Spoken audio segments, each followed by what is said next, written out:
কথায় আছে যে জীবনে কিছু শুরু করার আগে স্বপ্ন দেখা অত্যন্ত গুরুত্বপূর্ণ, আর এটা 100% সত্যিও। কিন্তু কিছু মানুষ স্বপ্ন দেখা শুরু না হয় করে দেন, কিন্তু তারপর থামেনি না। স্বপ্ন দেখতেই থাকেন, তারা ভাবতেই থাকেন, কর্ম করেন না। এমন সময় আপনাকে নিজেকে জাগিয়ে তুলতে হবে, নিজেকে বলতে হবে যে এবার উঠে কর্ম করার সময় এসে গেছে।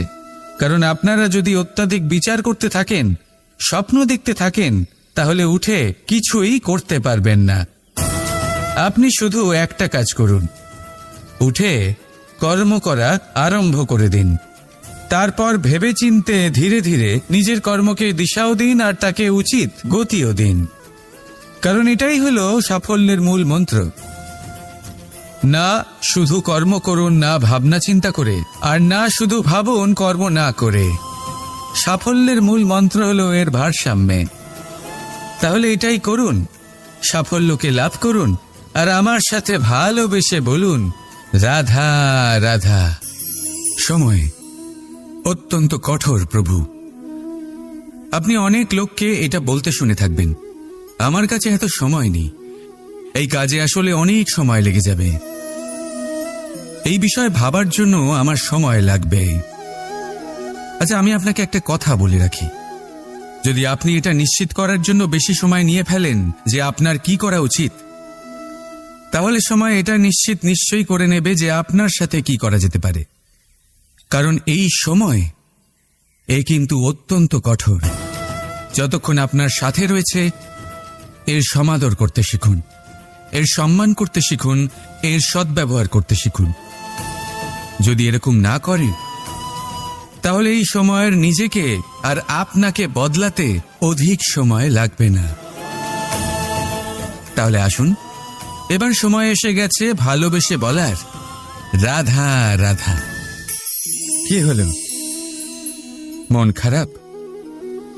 জীবনের সমস্যার বিষয়ে ভাবছেন যে কেন সমগ্র সংসারের সমস্ত কষ্ট, সমস্ত সমস্যা আমার ঝুলিতেই এসে জড়ো হলো? সবাই এটাই ভাবেন। চলুন, আমি আপনাকে বিচার বিবেচনা করতে বাধ্য করছি। ভাবুন ঝিনুকের পেটের ভেতর কাঁকড়ের এই যন্ত্রণা, ঝিনুককে তা কেন ভোগ করতে হয়? বটবৃক্ষের বীজ মাটিতে 7 হাত নিচে অন্ধকারে ঘেরা থাকে কেন? সংসারের সবচেয়ে তীক্ষ্ণ জ্বালা সূর্যকেই জ্বালায় কেন? কারণ ঝিনুকের মধ্যে সেই ক্ষমতা রয়েছে মুক্ত জন্ম দেওয়ার। বটবৃক্ষের বীজেই সেই বল রয়েছে যে সে সংসারের সবচেয়ে দৃঢ় বৃক্ষ হতে পারে। সূর্যের মধ্যে সেই ক্ষমতা রয়েছে যে সে নিজে জ্বলে এই ব্রহ্মাণ্ডকে প্রকাশ দিতে পারে।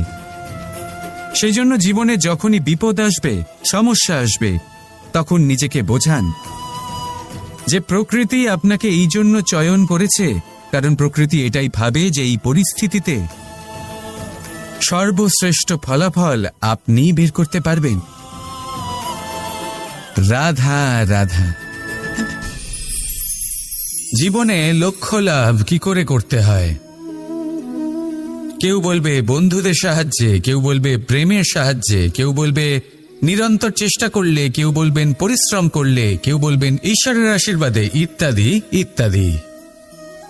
আমি আপনাকে বুঝিয়ে বলি, এই যেমন ত্রিলোক আছে, অর্থাৎ 3 লোক আছে যাকে সঞ্চালন করে ত্রিদেব বা 3 জন দেবতা, সেইভাবে নিজের লক্ষ্যে পৌঁছানোর জন্য 3টি ভাবের প্রয়োজন পড়ে। প্রথম ভাব হলো স্বপ্ন দেখা। আপনি যদি স্বপ্ন দেখতে শুরু না করেন, তাহলে সেখানে পৌঁছতেই পারবেন না। তারপর আপনাকে দৃঢ় সংকল্প নিয়ে সেই পথ যেমনই হোক তাতে চলতে হবে। এ হলো দ্বিতীয় ভাব, দৃঢ় সংকল্প। আর তৃতীয় ভাব হলো সেই লক্ষ্যের যাত্রা পূর্ণ করার জন্য প্রতিবদ্ধ হওয়া। তাই যদি আপনি স্বপ্ন দেখতে পারেন, দৃঢ় সংকল্প দ্বারা পথ যতই কঠিন হোক না কেন তাতে চলতে পারেন, আর সেই লক্ষ্য লাভের যাত্রা পূর্ণ করার জন্য প্রতিবদ্ধ হতে পারেন, তাহলে আপনি নিশ্চিত রূপে আপনার লক্ষ্য লাভ করতে পারবেন। তাই আপনি এটাই করুন, আর আমার সাথে ভালোবেসে বলুন রাধা রাধা।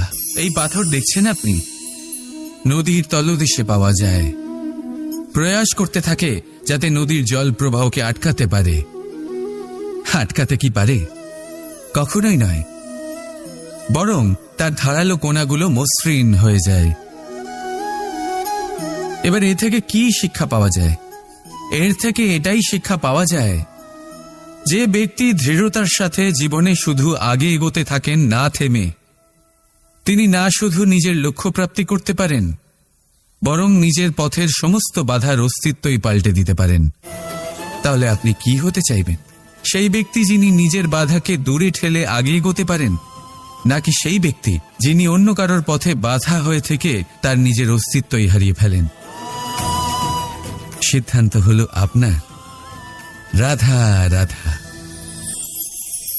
ঈশ্বর আমাদের হাত প্রদান করেছেন, হাত যা জড়ো করা হয় প্রণাম করার জন্য, ঊর্ধ্বগামী হয় প্রার্থনার জন্য। এই হাত যার দ্বারা আমরা খাবার খাই, ফসল উৎপাদন করি। কিন্তু এই হাতের দ্বারা সবথেকে শ্রেষ্ঠ কাজ কি হতে পারে? সেবা। আগে হ্যাঁ, সেই হাত যা সামনে এগিয়ে আসে সেবা করার জন্য, যে সেবা করে তাদের যারা দুঃখে থাকেন, নিরাশ হয়ে থাকেন, যারা সেবা করেন তাদের যারা কিনা দরিদ্র, সেই হাত হলো সব থেকে অধিক মহান।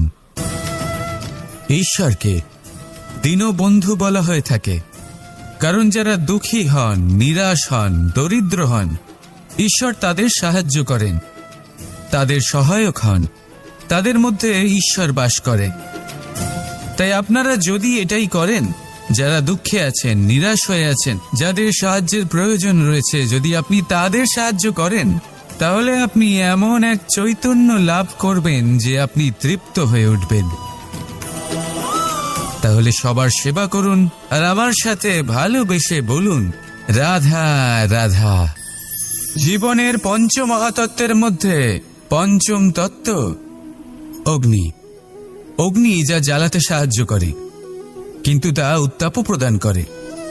নিশ্চিত রূপে অগ্নি আমাদের জ্বালিয়ে দিতে পারে, কিন্তু আপনি কি কখনো এটা ভেবে দেখেছেন যে আগুন, তাকে নিজেকে কতটা জ্বলতে হয়, তাকে নিজেকে কতটা তাপ সহ্য করতে হয়? ও নিজে জ্বলে আমাদের উত্তাপ প্রদান করার জন্য, ও নিজে জ্বলে আমাদের ঊর্জা দেবার জন্য, আমাদের আলো দেবার জন্য, অন্ধকারে পথ দেখানোর জন্য, শত্রুর সাথে মোকাবিলা করার জন্য আমাদের সাহায্য করে, নিজে জ্বলে। যখন আমরা কোনো দেবতার জন্য যজ্ঞ করি, তখন দেবতার ভোজন গ্রহণ করার নিমিত্ত হয় এই অগ্নি। কত কিছু ওকে সহ্য করতে হয় আমাদের এত কিছু দেবার জন্য। আপনিও আগুনের মতো হয়ে উঠুন, নিজে কষ্ট সহ্য করুন অন্যকে সাহায্য করার জন্য, তাদের জীবন উদ্ধার করার জন্য, নিজের প্রিয়জনের জন্য, নিজের পরিবারের জন্য, নিজের মাতা পিতার জন্য, এই সমাজের জন্য। নিজে কষ্ট সহ্য করুন, প্রকাশের কেন্দ্রবিন্দু হয়ে উঠুন আর সকলকে পথ প্রদর্শন করুন, সবাইকে পথ দেখান। যেদিন আপনি আগুনের মতো হয়ে উঠবেন, সেই দিন ঠিক যেমন অগ্নিকে পুজো করা হয়, আপনিও সেইভাবে পূজনীয় হয়ে উঠবেন। যেমন সকল শুভকর্মে, সকল যজ্ঞে, সকল পুজোতে অগ্নিকে স্মরণ করা হয়, সেইভাবেই সকল শুভকর্মে আপনাকেও স্মরণ করা হবে। আর যেদিন আপনি এরকম হয়ে উঠবেন, সেই দিন জীবনের বাস্তব মর্ম কি আপনি তা বুঝতে পারবেন। তাহলে আসুন আর আমার সাথে ভালোবেসে বলুন, রাধা রাধা। পিতা আর পুত্রের সম্পর্ক অত্যন্ত মধুর হয়ে থাকে। পিতা স্বপ্ন দেখেন, তাকে পূর্ণ করার সকল সম্ভাব্য চেষ্টা করেন, কিন্তু তাও অনেক সময় ওনার স্বপ্ন অপূর্ণ থেকে যায়। তখন পিতা ভাবেন যে স্বপ্ন উনি পূর্ণ করতে পারেননি, ওনার সন্তান তা অবশ্যই পূরণ করবে। যে স্থানে উনি কখনো পৌঁছতে পারেননি, সেই স্থানে ওনার পুত্র অবশ্যই পৌঁছবে। পিতা নিজের সন্তানের ভবিষ্যৎ নিয়ে সেই স্বপ্ন দেখেন, আর যখন সেই সন্তান সামনে এগোতে থাকে, তখন তার দুঃখ হয় না, বরং গর্ব হয়। ওনার ভালো লাগে এটা দেখে যে ওনার সন্তান অনেক উন্নতি করছে। কিন্তু যখন সন্তান নিজের অভিভাবকের শক্তি দেখে, তার যশ দেখে হিংসা করতে থাকে, সমস্যা সেইখানেই শুরু হয়। সেই জন্য সকল সন্তানকে এটা মনে রাখতে হবে, দেখুন, পুত্র হবার সুবাদে এক সন্তান হবার সুবাদে এটা হলো আপনার অধিকার যে আপনি আপনার পিতার থেকে বেশি উন্নতি করবেন। আপনার পিতাও এটাই চান, কিন্তু সুস্থভাবে এটা করুন। একটা রেখা টেনে নিন যাতে আপনি তাতে এগোতে পারেন আর আপনার পিতার তাতে গর্ববোধ হয়, আর সেই বিষয়ে দুঃখ না হয় যে আমার সন্তান আমাকেই ছোট করার চেষ্টা করছে। ইতিহাস সাক্ষী রয়েছে, যে মানুষ অন্য কাউকে ছোট করার চেষ্টা করেছেন সেই মানুষই ছোট হয়ে গেছেন। আর আমার মনে হয় না আপনি এটা চান, কারণ কোনো একদিন আপনিও কারোর পিতা হবেন। আসুন আমার সাথে ভালোবেসে বলুন, রাধা রাধা। করুণা, করুণা সেই অনুভূতি যার থেকে সংসারের সমস্ত অনুভূতির জন্ম হয়। আর এই সমগ্র সংসার মায়ের থেকে জন্ম নেয়। মাই সেই ব্যক্তি যিনি করুণার সাগর। সন্তানকে দেখেই উনি বুঝে যান যে তার বিড়ম্বনা কিসের, তার কিসের প্রয়োজন।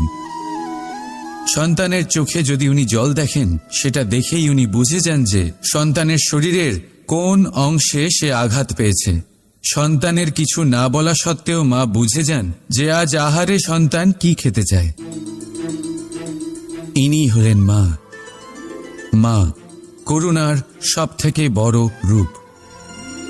আর আজকের যুগে মানুষেরা জীবনে একটু এগিয়ে গেলেই মাকে পেছনেই ফেলে আসে, মাকে ভুলেই যায় তারা।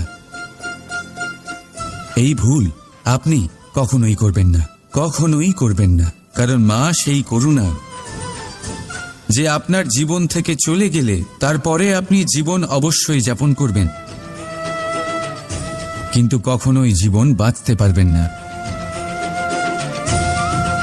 তারপরে আপনার জীবন থেকে আপনার এই মূল্যায়ন, আপনার জীবন থেকে করুণার এই অনুভূতি, সেটাও আপনি হারিয়ে ফেলবেন।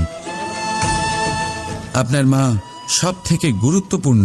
যদি মাকে হারিয়ে ফেলেন তাহলে বুঝবেন সব হারিয়ে ফেলেছেন। তাই মাকে সর্বদাই মনে রাখবেন, সর্বদাই তাকে ভালোবাসুন। আর আমার সাথে বলুন, রাধা রাধা। পাদুকা, খড়ম আমাদের জীবনে কতটা গুরুত্বপূর্ণ হয়। যখনই আমরা এটা পায়ে পড়ে হাঁটি, এটা আমাদের রক্ষা করে কাঁটা থেকে, ছোট পাথর থেকে। এটা আমাদের সুরক্ষিত রাখে। কিন্তু যদি এটাকেই আমরা অন্য দৃষ্টিভঙ্গি দিয়ে দেখি, তাহলে এই পাদুকার জন্যই হাঁটার সময় পেছন থেকে আমাদের পায়ে কাঁটা লেগে যায়। এরকম মানুষও আমাদের জীবনে থাকে, যে থাকে তো আমাদের সাথেই, কিন্তু এরাই আমাদের পিঠ পিছে কাদা ছোড়ে। এবার হাঁটার সময় যখন আপনার পায়ে কাদা লাগে আপনার পাদুকার জন্য, আপনার নজর সেদিকে থাকে না, আপনার নজর থাকে সামনের দিকে। কারণ সেটাই আপনার লক্ষ্য, সেটাই আপনার পথ, আর সেটাই আপনার করা উচিত। তাই মনে রাখবেন, আপনার পা ধরে সেই টানতে পারে যে আপনার পেছনে রয়েছে, আর আপনার নজর সেখানে নয়। সবসময় সামনে নিজের লক্ষ্যে থাকা উচিত। প্রতি মুহূর্তে নিজের লক্ষ্যের দিকে তাকিয়ে থাকুন, সবসময় জীবনের সামনে এগোতে থাকুন। আর রাধা রাধা।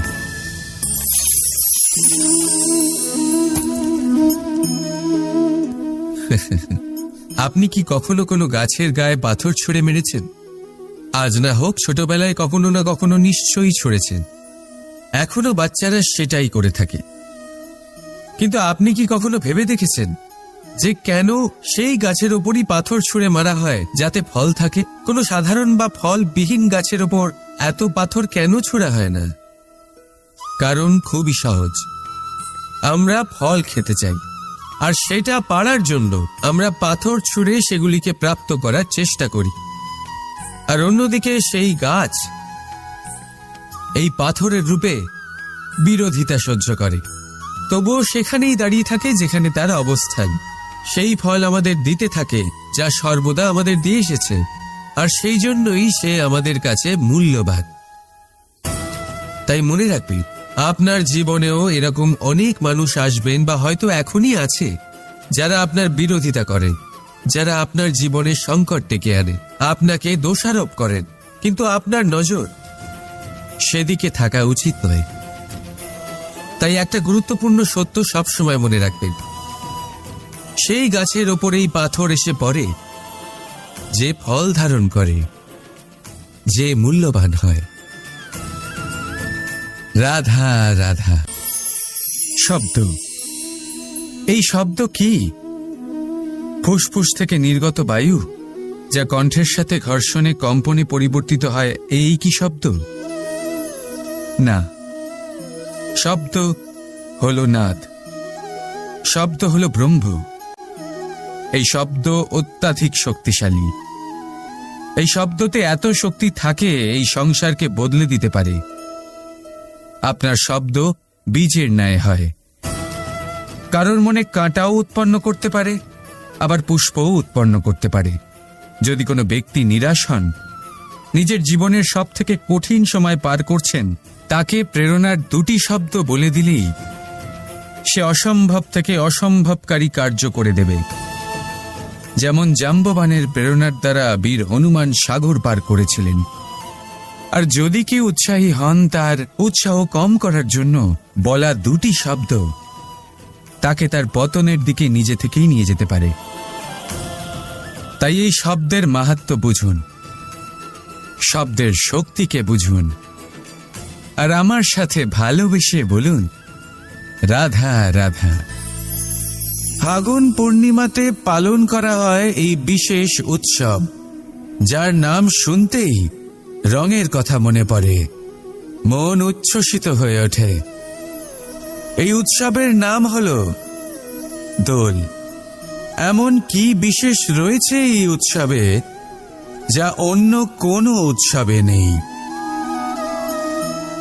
ত্যাগ। নতুন কোনো রঙকে আপন করে নিতে গেলে পুরনো রঙকে ত্যাগ করে দিতে হয়। সাতরঙা হওয়ার জন্য সাদা কাপড়কেও নিজের উপর নতুন রং ধারণ করতে হয়। আর এই ত্যাগ একেবারেই সরল নয়। সেই জন্যই তো রং খেলার পূর্বে আমরা হোলিকা দহন করি। হোলিকার অন্ত হলো, আর প্রহ্লাদ বেঁচে গেল। অর্থাৎ যে অপবিত্র ছিল, অসত্য ছিল, তার অন্ত হলো, আর যে পবিত্র ছিল, যে সত্য ছিল, সে থেকে গেল।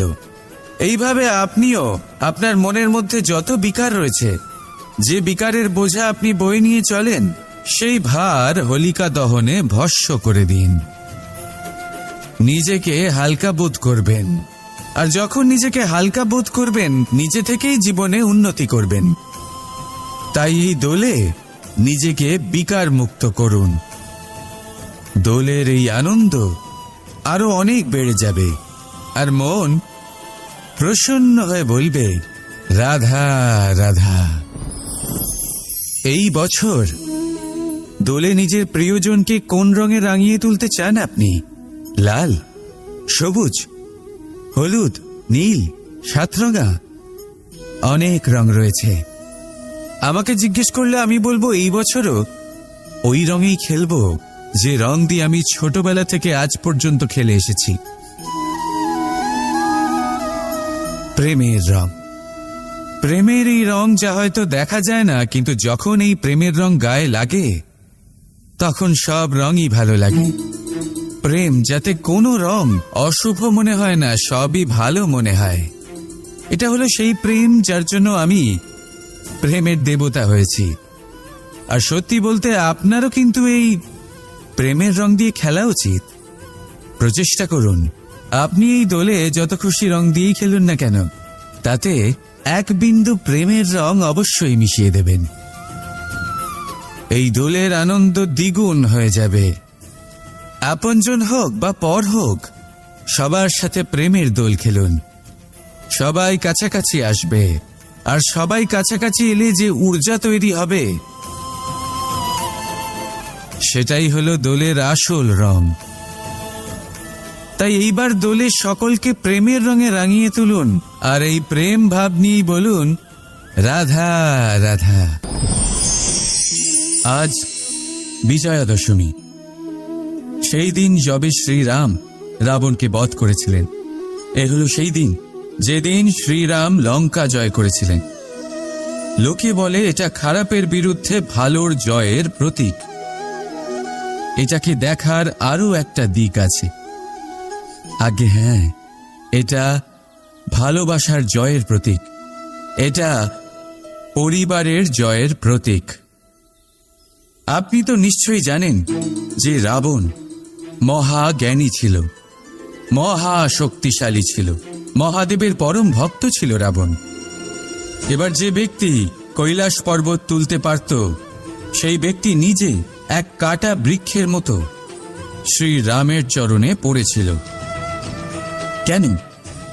কারণ রামের সাথে লক্ষণ ছিল, কিন্তু ওদিকে রাবণের সাথে বিভীষণ ছিল না।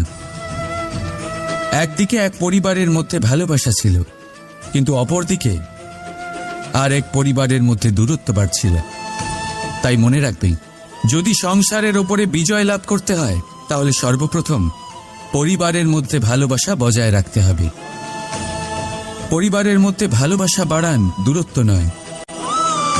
আপনি সব সময় সুখী থাকবেন, আর জীবনের সমস্ত বাধা আপনি অতিক্রম করবেন।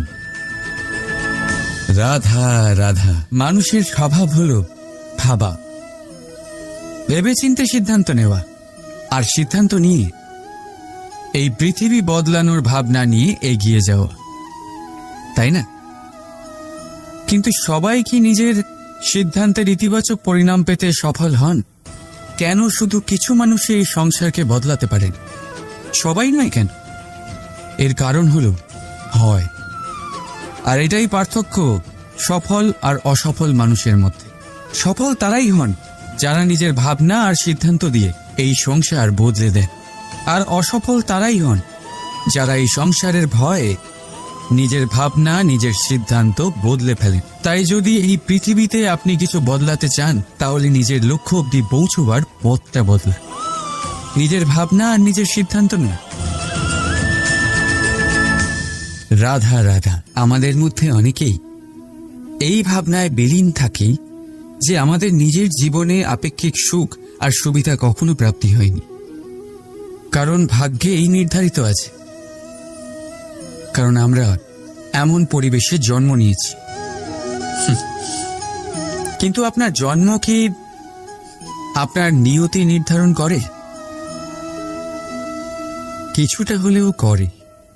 যেমন বৃষ্টির ফোঁটা যখন মেঘ থেকে জন্ম নেয়, তখন তার প্রারম্ভিক কাজ ধরাতলে পড়া, কিন্তু সে ধরাতলে কোথায় পড়ছে সেটা নিশ্চিত করবে তার ভবিষ্যৎ কি হবে। কলা পাতায় পড়লে কর্পূরের মতো উবে যায়, শক্তির মুখে পড়লে মুক্তয়ে পরিণত হয়, যদি বিষধর পান করে তা বিষ হয়ে যায়। জলকণা এক আর পরিণতি তিন। তাই পরিণতি আমাদের জন্ম নয়, আমাদের চয়ন নির্ধারিত করে। এই জন্য নিজের চয়ন ভেবেচিন্তে নির্ধারিত করুন। রাধা রাধা। যত্র নারীস্তে পূজ্যতে রমন্তে তত্র দেবতা। অর্থাৎ যেখানে নারীকে পুজো করা হয় সেখানে দেবতা বিরাজ করেন। আমরা এসব মানি, কিন্তু পালন কতটা করি? এবার আপনারা বলবেন, আমরা মেয়েদের সবার সামনে সম্মান করি, তার জন্মদিনে অথবা বিবাহ বার্ষিকীতে তাদের উপহার দিই, ইত্যাদি ইত্যাদি, কিন্তু এটা কি যথেষ্ট? এবার ভাবুন, একজন নারী নিজের স্বামীর জন্য, নিজের পিতার জন্য, নিজের পুত্রের জন্য, নিজের ভাইয়ের জন্য কি না করেন, আর আমরা তাকে কি শুধুমাত্র একটা উপহার দিয়ে সন্তুষ্ট করতে পারি? নারীদের স্বর্ণ অলংকারের কোনো প্রয়োজন নেই, দামি বস্ত্রেরও প্রয়োজন নেই। তার চাই আপনার থেকে সম্মান, সকলের সামনেও এবং একান্তেও। তার চাই আপনার সময়, আপনার স্নেহস্পর্শ, আর একটু চেষ্টা, যাতে আপনি তাকে বোঝাতে পারেন যে হ্যাঁ, আপনার জীবনে ওনার স্থান আছে, সমান অংশ আছে। তখনই আপনি বলতে পারবেন, যত্র নারীস্তে পূজ্যতে রমন্তে তত্র দেবতা। রাধা রাধা। অনেক সময় আপনি আপনার মাতা পিতা, আপনার হিতৈষী বা আপনার শুভাকাঙ্ক্ষীর মুখে এটা শুনে থাকবেন যে ওর ওপর কুনজর পড়েছে, ওর কুনজর শোধন করো, এইটা করো না, না হলে কুনজর পড়বে, এরম সাজসজ্জা করো না, ওটা পড়ো না, পড়লে কুনজর পড়ে যাবে। আর কেউ কেউ এই কুদৃষ্টি দূরীকরণের উপাচারও করে। লঙ্কা পুড়িয়ে ধোঁয়া দেন, প্রদীপের আগুনে কুদৃষ্টি দূর করেন, কালো টিকা লাগান, আরো কত কিছু করেন। ঠিক আছে, কিন্তু আমি কুনজর মানি না। আমি মনে করি যদি মন পবিত্র হয় তাহলে কোনো কুনজর আপনার কোনো রকম ক্ষতি করতে পারবে না। ঝড় এলেও শুধুমাত্র সেই বাড়ি ধুলোয় ধূসরিত হয় যার জানলার আবরণ দুর্বল। ঘূর্ণিঝড়ও কেবল সেই দেওয়ালই ভাঙতে পারে যার ভিত অত্যন্ত দুর্বল। আর আপনার ব্যক্তিত্বের ভিত হল আপনার চিন্তাধারা, আপনার দর্শন।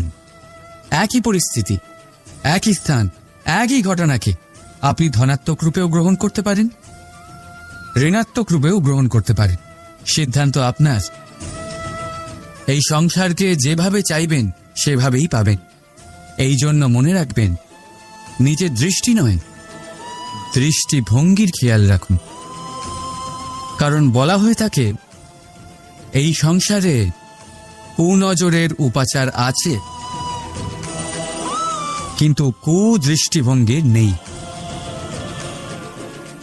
তাই প্রেম ভরে বলুন রাধা রাধা। কথায় আছে যে জীবনে কিছু শুরু করার আগে স্বপ্ন দেখা অত্যন্ত গুরুত্বপূর্ণ, আর এটা 100% সত্যিও। কিন্তু কিছু মানুষ স্বপ্ন দেখা শুরু না হয় করে দেন, কিন্তু তারপর থামেনি না। স্বপ্ন দেখতেই থাকেন, তারা ভাবতেই থাকেন, কর্ম করেন না। এমন সময় আপনাকে নিজেকে জাগিয়ে তুলতে হবে, নিজেকে বলতে হবে যে এবার উঠে কর্ম করার সময় এসে গেছে। কারণ আপনারা যদি অত্যাধিক বিচার করতে থাকেন, স্বপ্ন দেখতে থাকেন, তাহলে উঠে কিছুই করতে পারবেন না। আপনি শুধু একটা কাজ করুন, উঠে কর্ম করা আরম্ভ করে দিন। তারপর ভেবেচিন্তে ধীরে ধীরে নিজের কর্মকে দিশাও দিন, আর তাকে উচিত গতিও দিন। কারণ এটাই হলো সাফল্যের মূল মন্ত্র। না শুধু কর্ম করুন না ভাবনা চিন্তা করে, আর না শুধু ভাবুন কর্ম না করে। সাফল্যের মূল মন্ত্র হলো এর ভারসাম্যে। তাহলে এটাই করুন, সাফল্যকে লাভ করুন, আর আমার সাথে ভালোবেসে বলুন রাধা রাধা। সময় অত্যন্ত কঠোর প্রভু। আপনি অনেক লোককে এটা বলতে শুনে থাকবেন, আমার কাছে এত সময় নেই, এই কাজে আসলে অনেক সময় লেগে যাবে, এই বিষয়ে ভাবার জন্য আমার সময় লাগবে। আচ্ছা, আমি আপনাকে একটা কথা বলে রাখি, যদি আপনি এটা নিশ্চিত করার জন্য বেশি সময় নিয়ে ফেলেন যে আপনার কি করা উচিত, তাহলে সময় এটা নিশ্চয়ই করে নেবে যে আপনার সাথে কি করা যেতে পারে। কারণ এই সময় কিন্তু অত্যন্ত কঠোর। যতক্ষণ আপনার সাথে রয়েছে এর সমাদর করতে শিখুন, এর সম্মান করতে শিখুন, এর সদ্ব্যবহার করতে শিখুন। যদি এরকম না করেন তাহলে এই সময়ের নিজেকে আর আপনাকে বদলাতে অধিক সময় লাগবে না। তাহলে আসুন, এবার সময় এসে গেছে ভালোবেসে বলার রাধা রাধা। কি হলো, মন খারাপ? জীবনের সমস্যার বিষয়ে ভাবছেন যে কেন সমগ্র সংসারের সমস্ত কষ্ট, সমস্ত সমস্যা আমার ঝুলিতেই এসে জড়ো হলো।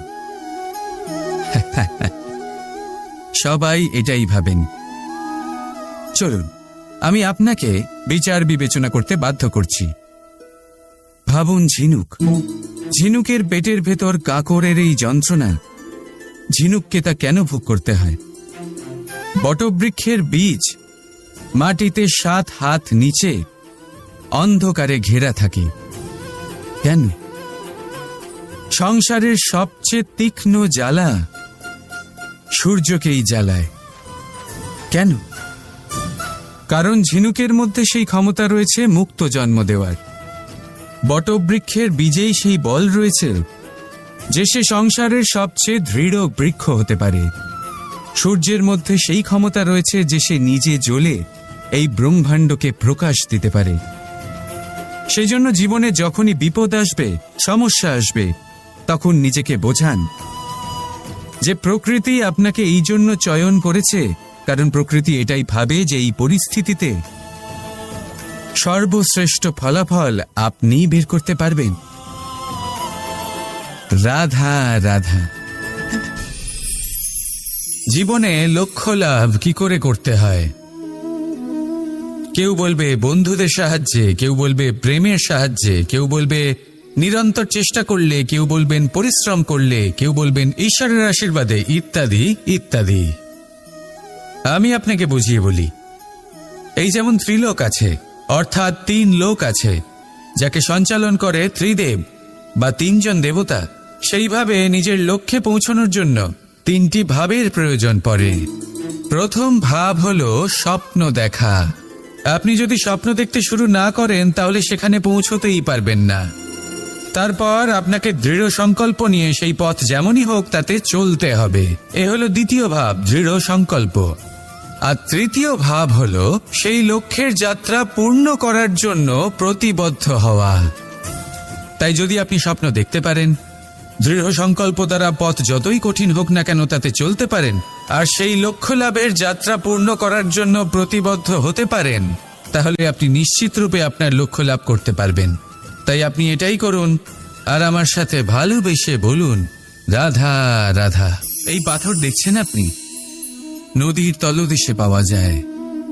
প্রয়াস করতে থাকে যাতে নদীর জল প্রবাহকে আটকাতে পারে। আটকাতে কি পারে? কখনোই নয়, বরং তার ধারালো কোণাগুলো মসৃণ হয়ে যায়। এবার এ থেকে কি শিক্ষা পাওয়া যায়? এর থেকে এটাই শিক্ষা পাওয়া যায় যে ব্যক্তি দৃঢ়তার সাথে জীবনে শুধু আগে এগোতে থাকেন না থেমে, তিনি না শুধু নিজের লক্ষ্য প্রাপ্তি করতে পারেন, বরং নিজের পথের সমস্ত বাধার অস্তিত্বই পাল্টে দিতে পারেন। তাহলে আপনি কি হতে চাইবেন?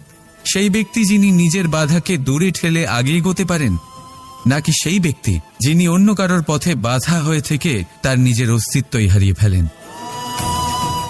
সিদ্ধান্ত হলো আপনার। রাধা রাধা। ঈশ্বর আমাদের হাত প্রদান করেছেন, হাত যা জড়ো করা হয় প্রণাম করার জন্য, ঊর্ধ্বগামী হয় প্রার্থনার জন্য। এই হাত যার দ্বারা আমরা খাবার খাই, ফসল উৎপাদন করি। কিন্তু এই হাতের দ্বারা সবথেকে শ্রেষ্ঠ কাজ কি হতে পারে? সেবা। আগে হ্যাঁ, সেই হাত যা সামনে এগিয়ে আসে সেবা করার জন্য, যে সেবা করে তাদের যারা দুঃখে থাকেন, নিরাশ হয়ে থাকেন, যারা সেবা করেন তাদের যারা কিনা দরিদ্র, সেই হাত হলো সব থেকে অধিক মহান। ঈশ্বরকে দীনবন্ধু বলা হয়ে থাকে, কারণ যারা দুঃখী হন, নিরাশ হন, দরিদ্র হন, ঈশ্বর তাদের সাহায্য করেন, তাদের সহায়ক হন, তাদের মধ্যে ঈশ্বর বাস করে। তাই আপনারা যদি এটাই করেন, যারা দুঃখে আছেন, নিরাশ হয়ে আছেন, যাদের সাহায্যের প্রয়োজন রয়েছে, যদি আপনি তাদের সাহায্য করেন, তাহলে আপনি এমন এক চৈতন্য লাভ করবেন যে আপনি তৃপ্ত হয়ে উঠবেন। তাহলে সবার সেবা করুন, আর আমার সাথে ভালোবেসে বলুন, রাধা রাধা। জীবনের পঞ্চমহাতত্ত্বের মধ্যে পঞ্চম তত্ত্ব অগ্নি। অগ্নি যা জ্বালাতে সাহায্য করে, কিন্তু তা উত্তাপও প্রদান করে। নিশ্চিত রূপে অগ্নি আমাদের জ্বালিয়ে দিতে পারে, কিন্তু আপনি কি কখনো এটা ভেবে দেখেছেন যে আগুন, তাকে নিজেকে কতটা জ্বলতে হয়, তাকে নিজেকে কতটা তাপ সহ্য করতে হয়? ও নিজে জ্বলে আমাদের উত্তাপ প্রদান করার জন্য, ও নিজে জ্বলে আমাদের ঊর্জা দেবার জন্য, আমাদের আলো দেবার জন্য, অন্ধকারে পথ দেখানোর জন্য, শত্রুর সাথে মোকাবিলা করার জন্য আমাদের সাহায্য করে নিজে জ্বলে। যখন আমরা কোনো দেবতার জন্য যজ্ঞ করি, তখন দেবতার ভোজন গ্রহণ করার নিমিত্ত হয় এই অগ্নি। কত কিছু ওকে সহ্য করতে হয় আমাদের এত কিছু দেবার জন্য। আপনিও আগুনের মতো হয়ে উঠুন, নিজে কষ্ট সহ্য করুন অন্যকে সাহায্য করার জন্য, তাদের জীবন উদ্ধার করার জন্য, নিজের প্রিয়জনের জন্য, নিজের পরিবারের জন্য, নিজের মাতা পিতার জন্য, এই সমাজের জন্য। নিজে কষ্ট সহ্য করুন, প্রকাশের কেন্দ্রবিন্দু হয়ে উঠুন আর সকলকে পথ প্রদর্শন করুন, সবাইকে পথ দেখান। যেদিন আপনি আগুনের মতো হয়ে উঠবেন সেই দিন ঠিক যেমন অগ্নিকে পুজো করা হয়, আপনিও সেইভাবে পূজনীয় হয়ে উঠবেন। যেমন সকল শুভকর্মে, সকল যজ্ঞে, সকল পুজোতে অগ্নিকে স্মরণ করা হয়, সেইভাবেই সকল শুভকর্মে আপনাকেও স্মরণ করা হবে। আর যেদিন আপনি এরকম হয়ে উঠবেন সেই দিন জীবনের বাস্তব মর্ম কি আপনি তা বুঝতে পারবেন। তাহলে আসুন আর আমার সাথে ভালোবেসে বলুন, রাধা রাধা। পিতা আর পুত্রের সম্পর্ক অত্যন্ত মধুর হয়ে থাকে। পিতা স্বপ্ন দেখেন, তাকে পূর্ণ করার সকল সম্ভাব্য চেষ্টা করেন, কিন্তু তাও অনেক সময় ওনার স্বপ্ন অপূর্ণ থেকে যায়। তখন পিতা ভাবেন যে স্বপ্ন উনি পূর্ণ করতে পারেননি, ওনার সন্তান তা অবশ্যই পূরণ করবে। যে স্থানে উনি কখনো পৌঁছতে পারেননি, সেই স্থানে ওনার পুত্র অবশ্যই পৌঁছবে। পিতা নিজের সন্তানের ভবিষ্যৎ নিয়ে সেই স্বপ্ন দেখেন, আর যখন সেই সন্তান সামনে এগোতে থাকে তখন তার দুঃখ হয় না, বরং গর্ব হয়। ওনার ভালো লাগে এটা দেখে যে ওনার সন্তান অনেক উন্নতি করছে। কিন্তু যখন সন্তান নিজের অভিভাবকের শক্তি দেখে, তার যশ দেখে হিংসা করতে থাকে, সমস্যা সেইখানেই শুরু হয়। সেই জন্য সকল সন্তানকে এটা মনে রাখতে হবে, দেখুন, পুত্র হবার সুবাদে, এক সন্তান হবার সুবাদে এটা হলো আপনার অধিকার যে আপনি আপনার পিতার থেকে বেশি উন্নতি করবেন। আপনার পিতাও এটাই চান, কিন্তু সুস্থভাবে এটা করুন। একটা রেখা টেনে নিন যাতে আপনি তাতে এগোতে পারেন আর আপনার পিতার তাতে গর্ববোধ হয়, আর সেই বিষয়ে দুঃখ না হয় যে আমার সন্তান আমাকেই ছোট করার চেষ্টা করছে। ইতিহাস সাক্ষী রয়েছে, যে মানুষ অন্য কাউকে ছোট করার চেষ্টা করেছেন সেই মানুষই ছোট হয়ে গেছেন। আর আমার মনে হয় না আপনি এটা চান, কারণ কোনো একদিন আপনিও কারোর পিতা হবেন। আসুন আমার সাথে ভালোবেসে বলুন, রাধা রাধা। করুণা, করুণা সেই অনুভূতি যার থেকে এই সংসারের সমস্ত অনুভূতির জন্ম হয়। আর এই সমগ্র সংসার মায়ের থেকে জন্ম নেয়। মাই সেই ব্যক্তি যিনি করুণার সাগর। সন্তানকে দেখেই উনি বুঝে যান যে তার বিড়ম্বনা কিসের, তার কিসের প্রয়োজন। সন্তানের চোখে যদি উনি জল দেখেন, সেটা দেখেই উনি বুঝে যান যে সন্তানের শরীরের কোন অংশে সে আঘাত পেয়েছে। সন্তানের কিছু না বলা সত্ত্বেও মা বুঝে যান যে আজ আহারে সন্তান কি খেতে চায়। ইনি হলেন মা। মা করুণার সব থেকে বড় রূপ। আর আজকের যুগে মানুষেরা জীবনে একটু এগিয়ে গেলেই মাকে পেছনেই ফেলে আসে, মাকে ভুলেই যায় তারা। এই ভুল আপনি কখনোই করবেন না, কখনোই করবেন না, কারণ মা সেই করুণা যে আপনার জীবন থেকে চলে গেলে তারপরে আপনি জীবন অবশ্যই যাপন করবেন, কিন্তু কখনোই জীবন বাঁচতে পারবেন না। তারপরে আপনার জীবন থেকে আপনার এই মূল্যায়ন, আপনার জীবন থেকে করুণার এই অনুভূতি, সেটাও আপনি হারিয়ে ফেলবেন। আপনার মা সব থেকে গুরুত্বপূর্ণ। যদি মাকে হারিয়ে ফেলেন তাহলে বুঝবেন সব হারিয়ে ফেলেছেন। তাই মাকে সর্বদাই মনে রাখবেন, সর্বদাই তাকে ভালোবাসুন। আর আমার সাথে বলুন, রাধা রাধা।